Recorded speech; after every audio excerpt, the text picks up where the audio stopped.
pasa to the pack? It is Pack here. The 5th roster update of NBA 2K22 is supposed to come out tomorrow. It might not, we actually don't know, but it's supposed to come out tomorrow, right?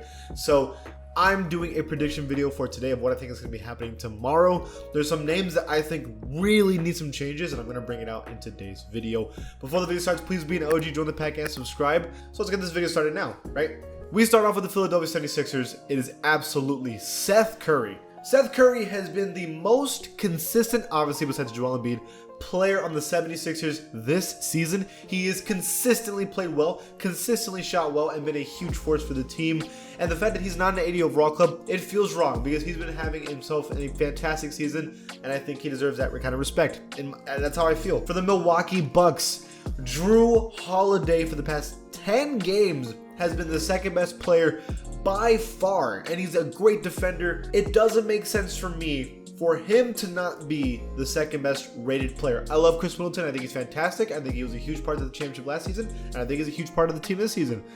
But Drew Holiday's been outplaying him by far. Now, for the Chicago Bulls, pretty strong opinion here. DeMar DeRozan and Zach LaVine not being in the 90 overall club is wrong. It's wrong because Zach LaVine has been playing amazing all season, right? DeMar DeRozan has been barely playing better than him all season, and they're the best team in the East. How are they not in the 90 overall club? It's wrong. It's wrong. It's not right. At least one of them needs to be. I think DeMar should be 90. I think Zach LaVine should be 89 at the minimum. In fact, Vucevic, I like to apologize because last video I said that he was the most downgraded player on the Bulls this season, but he's actually been playing very well these last 10 games, averaging 17 points on 12 rebounds. He's actually been doing an amazing job. He needs to go up, and then Kobe White lately has been very good. So all these players need to go up immediately on the Bulls. For the Cavs, Kevin Love. What if I told you the Cavs are one of the best teams in the East, and in the last 10 games, Kevin Love has been leading them in scoring? Yeah, Kevin Love is back, baby. He's been playing so well. A healthy Kevin Love is a Kevin Love that everybody in the NBA loves, and that's crazy. You know, Kevin Love's going to get his jersey retired at the Cavs. I'm kind of convinced at this point. He kind of deserves it. Okay, another apology for the Celtics. Absolutely Josh Richardson. I defend what I was saying in the beginning of the year, that Josh Richardson was supposed to be the 3rd best player on the Mavericks and kind of shit the bed. And on the Celtics, he kind of started off weak. But these last 10 games, in fact a little more than that, he's actually been very, very good and consistent and a great defender for the team. Underrated Josh Richardson. I think he needs to be like a 79 overall. I think so. So I feel this pretty strongly about the Clippers real quick, and that is Marcus Morris. So he's missed a couple games, but when he has played the past month and a half, he's been amazing. He's been the 2nd best player on the team behind Paul George. It's just that he misses games, but when he's healthy, right, he has been. And I'm not comfortable with having Zubac or Hardenstein as the 2nd best player on the team.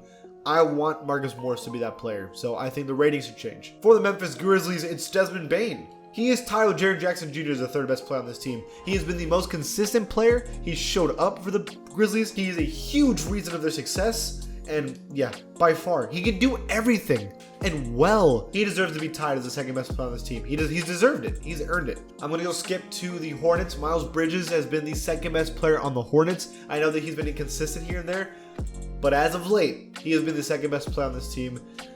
He could be a little more efficient, but at the end of the day, he's a player that can get 20 any night, and his bad games aren't as bad. So I think he should be an 83, I feel. Oh my God, for the Jazz. Bojan Bogdanovic has been going off. And I don't know if you guys remember me talking about the Jazz like 2 years ago. I had said, we know that Donovan Mitchell and Rudy Gobert do their thing, and Mike Conley has been playing better. But if they want to win a championship, they need someone they can rely on consistently as the 3rd option scoring-wise. And Bojan has to be that player, and when he plays well, he's a dangerous threat. And lately, if he can stay healthy, he's been that guy. He should be an 84 overall, straight up. We're going to skip to the Lakers. I can say a lot of players on the Lakers, and I want to say a lot of names, but Malik Monk is the most important one. Malik Monk has been a huge reason the Lakers are staying afloat. And he was a question mark because I thought that was a great pickup by the Lakers, but then the season started and he didn't do that well. But lately that's been changing. Now, obviously I could say that LeBron James needs to be a 97 overall because he low-key does. I don't care what any of you say. I'm going to have my own personal opinion that I will die on a hill on forever. I don't care if you think Russell Westbrook's been playing bad. I don't care if he has been playing bad. He's not an 82 overall. He is not. He is not, and I don't care. I don't care about the turnover ratio. In fact, yes, does he turn the ball over a lot? Yes, he averages 4 turnovers a game. Does he have a ton of assists? He has way more assists and turnovers. Okay, does he shoot bad shots? Yes. He also creates a lot of good shots. So I feel like people only look at the bad Russell Westbrook, and I don't understand why people do that, because he has really good moments as well. So no, I refuse to believe he's an 82 overall. For the Mavericks, absolutely Jalen Brunson.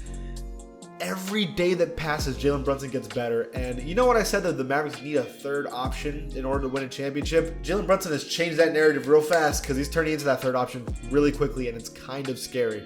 I didn't think I was going to talk about the Pistons, but I had to talk about Saddiq Bey. He's been pretty crazy. My biggest regret this season is dropping him for my fantasy team, because he's been going off. And I wouldn't be surprised if he's tied for the best player on the team, or at least close to that really soon. For the Raptors, Fred VanVleet, I won't talk much about this, but has been playing fantastic. This team isn't winning, right? But like, he's been doing his part for the past 2 years now, and lately, this past month, really hard. For the Suns, Devon Booker. So here's my case for Devon Booker. They have one of the best records in the NBA. They're a back-to-back team of being one of the best teams in the NBA. They went to the finals last season. Devon Booker is averaging numbers that only MVPs average, and he's actually not bad at anything. Anybody else, right, with this kind of resume, we would have as a 93, 92 overall kind of player. And yet Devon Booker isn't. For what reason? He averages a ton of points. He's extremely efficient. He playmakes. He rebounds. I wouldn't say he's terrible at defense. Devon Booker should have one of the highest ratings in the NBA. That's how I feel. So Karl-Anthony Towns for the Timberwolves needs to be in the 90 overall club. I don't know why he's not. He's one of the best centers in basketball, and the team's winning lately. And then Anthony Edwards is playing. If you looked at his numbers alone, you would understand he needs to be at least like an 86. These two players are carrying the Timberwolves so hard and are looking to make a playoff push, and it's looking like it so far. So this is going to be a little bit similar to what I'm saying about Devon Booker with Andrew Wiggins, but not as extreme. Andrew Wiggins is averaging 21 points per game in the last month. Andrew Wiggins is one of the best defenders on the team. Andrew Wiggins is one of the most efficient players on this team. This is the best team in the NBA record-wise. And he has an 82 overall. Is there anything more I need to really say? 85 overall at least, right? Like at least? It doesn't make any sense why he would be anything else. And for the Wizards, even though they've been losing like crazy, Kyle Kuzma has been playing very well lately, and I think he should be tied for the second best player. However, whether or not he keeps that up for a whole season is a different conversation, but as of today, that's how I feel. Okay, that's everyone. I'm excited for tomorrow's roster update because we've been waiting for it for 3 weeks now. If you like the channel, please give it a sub. I'll see you guys next time.